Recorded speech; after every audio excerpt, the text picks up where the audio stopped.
आज Doubtnut app download करें। Doubtnut पर अपने सभी गणित, रसायन विज्ञान, भौतिक विज्ञान और जीव विज्ञान के डाउट्स का करो सफाया। बस प्रश्न की फोटो खींचो, एक ही प्रश्न को क्रॉप करो और तुरंत वीडियो सोल्यूशन पाओ। अभी डाउनलोड करें। हेलो फ्रेंड्स, हमारा क्वेश्चन है सरल आवर्त गति में गतिज ऊर्जा का अधिकतम मान कब प्राप्त होता है। अधिकतम गतिज ऊर्जा तथा कुल ऊर्जा में हमारा क्या संबंध होता है। ओके, क्वेश्चन को जो है हम इस फिगर के थ्रू समझते हैं। ये फिगर हमारा क्वेश्चन में गिवन नहीं है। ये मान लेते हैं हमारी कोई पी और ये हमारा बिंदु क्या है, क्यू है। तो यहाँ पे हमारी क्या है, ओ बिंदु है। तो कोई पिंड हमारा जो है यहाँ पे ये x बराबर 0 हमारी क्या है, माध्य स्थिति है। तो इस माध्य स्थिति कोई पिंड हमारे क्या करता है, इस माध्य स्थिति से जो है यहाँ पे P और Q के बीच हमारा क्या कर रहा है, सरल आवर्त गति कर रहा है। ओके, ये सरल आवर्त गति कर रहा है। तो माध्य स्थिति से अधिकतम विस्थापन हमारा किसके बराबर होता है, आयाम के बराबर होता है।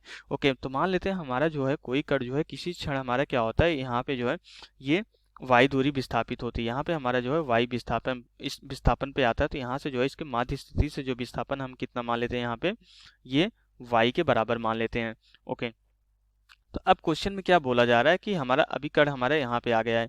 तो अब क्वेश्चन में क्या बोला जा रहा है कि इसकी अधिकतम गतिज ऊर्जा का मान कब प्राप्त होता है, जब हमारा कोई पिंड जो है, मान लेते हमारा जो पिंड यहाँ पे गति कर रहा है, इसका जो द्रव्यमान है m के बराबर है। तो यहाँ पे p और q के बीच हमारी सरल आवर्त गति कर रहा है। तो इस p और q के बीच हमारा जो है इस पिंड का अधिकतम मान कब प्राप्त होता है। तो हमें पता है गतिज ऊर्जा का अधिकतम मान कब प्राप्त होता है। तो हमें पता है कि जो गतिज ऊर्जा होती है हमारी किसी भी पिंड की, जो हमारी गतिज ऊर्जा होती है, इसका फॉर्मूला जो होता है के ई इक्वल टू जो है 1/2 m वी स्क्वायर। अब यहाँ पे हमारा जो क्वेश्चन में द्रव्यमान तो चेंज नहीं किया जा रहा है। ओके, पिंड हमारा वही है। तो हमारा गतिज ऊर्जा किसके अनुक्रमानुपाती हो जा रहा है, गतिज ऊर्जा हमारा अनुक्रमानुपाती हो जा रहा है वी स्क्वायर के। तो हमारा यहाँ पे गतिज ऊर्जा कब प्राप्त होगी, जब हमारा गतिज ऊर्जा अधिकतम कब प्राप्त होगी, जब हमारा वेग अधिकतम होगा। तो हमें पता है कि अगर कोई भी पिंड हमारा जो है सरल आवर्त गति इस तरीके से करता है, अगर वाई विस्थापन पे हमारा जो इसके वेग का जो फॉर्मूला होता है, हमारा वेग देखना पड़ेगा किस चीज पे निर्भर करता है। तो वेग हमारा क्या होता है, v equal to omega under root जो है a square minus y square के बराबर होता है। तो इस फार्मूले से हमें क्या पता चलता है, इस फार्मूले से हमें ये पता चलता है कि अगर हमारा जो है इसका अधिकतम वेग किस कंडीशन में प्राप्त होगा। हम क्या करें, यहाँ पे वर्गमूल के अंदर जो राशियां हैं ए स्क्वायर माइनस वाई स्क्वायर है, तो वाई स्क्वायर को ए स्क्वायर से माइनस कर रहे हैं। वाई हमारा क्या विस्थापन है माध्य स्थिति से। तो जब हमारा ये विस्थापन 0 हो जाए, क्योंकि ये स्क्वायर वैल्यू हमारा वाई का स्क्वायर है, ये निगेटिव नहीं हो सकती, इसकी न्यूनतम वैल्यू कितनी हो सकती है, 0। जब इस राशि में से हमारी न्यूनतम राशि माइनस होगी, तभी इसकी ए स्क्वायर माइनस वाई स्क्वायर की वैल्यू अधिकतम आएगी। तो अब वाई स्क्वायर की न्यूनतम वैल्यू कितनी हो जाए, जब हमारा कण माध्य स्थिति पे आ जाए, मीन्स वाई की वैल्यू जब हमारी 0 हो जाए। अगर वाई की वैल्यू 0 हो जाती है तो उस कंडीशन में हमारा वेग जो है अधिकतम आ जाता है, और अधिकतम वेग की जो वैल्यू हमारी आती है कितनी आ जाती है, हमारी ए इंटू ओमेगा के बराबर आ जाता है। तो इस कंडीशन हमारा क्या हो जाता है, हमारी जो गतिज ऊर्जा मिलती है, गतिज ऊर्जा हमारी अधिकतम मिल जाती है। तो यहाँ से हमारा क्या हो जाता है 1/2 m, और हमारा ए ओमेगा हो जाता है। हमारा यहाँ पे m क्या हो जाएगा, v का स्क्वायर करेंगे तो ये ओमेगा स्क्वायर इंटू ए स्क्वायर के बराबर हो जाता है। ये हमारी क्या आ जाती है, अधिकतम गतिज ऊर्जा आ जाती है।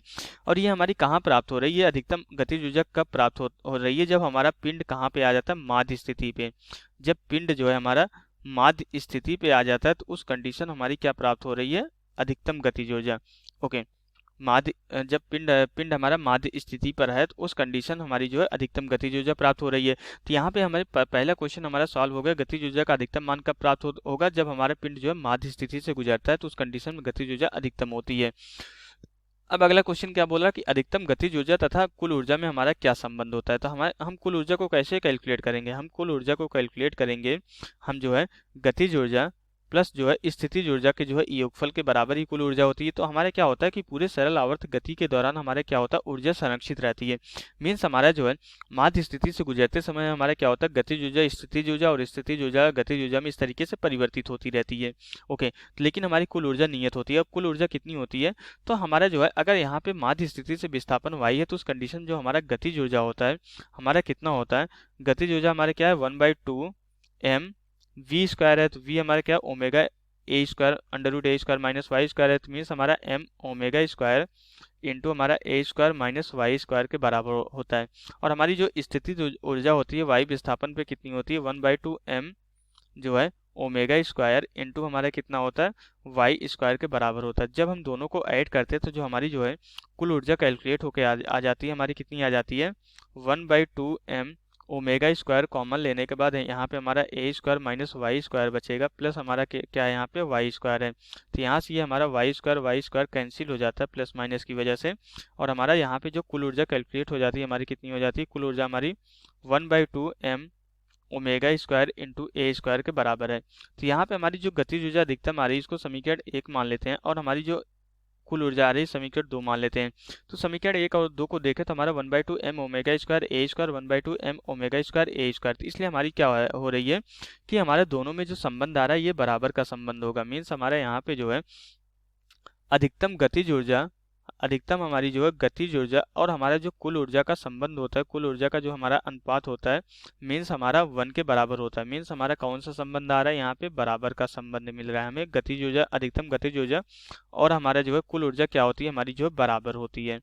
ओके, तो बराबर का संबंध हमें यहाँ पे मिल रहा है। तो यहाँ से हमारा जो है क्वेश्चन कंप्लीट हो जाता है। हमारा जो है गतिज ऊर्जा का अधिकतम मान कब प्राप्त हो रहा है, हमारा गतिज ऊर्जा का अधिकतम मान हमारा जो है जब पिंड हमारी जो है माध्य स्थिति पे है तब हमारी गतिज ऊर्जा अधिकतम प्राप्त हो रही। और हमारा संबंध किस तरीके से है, हमारा दोनों में जो है कुल गतिज ऊर्जा, अधिकतम गतिज ऊर्जा और कुल ऊर्जा में संबंध हमारा जो है बराबर का संबंध है। तो यहाँ से हमारा क्वेश्चन कंप्लीट हो जाता है। Okay, thank you.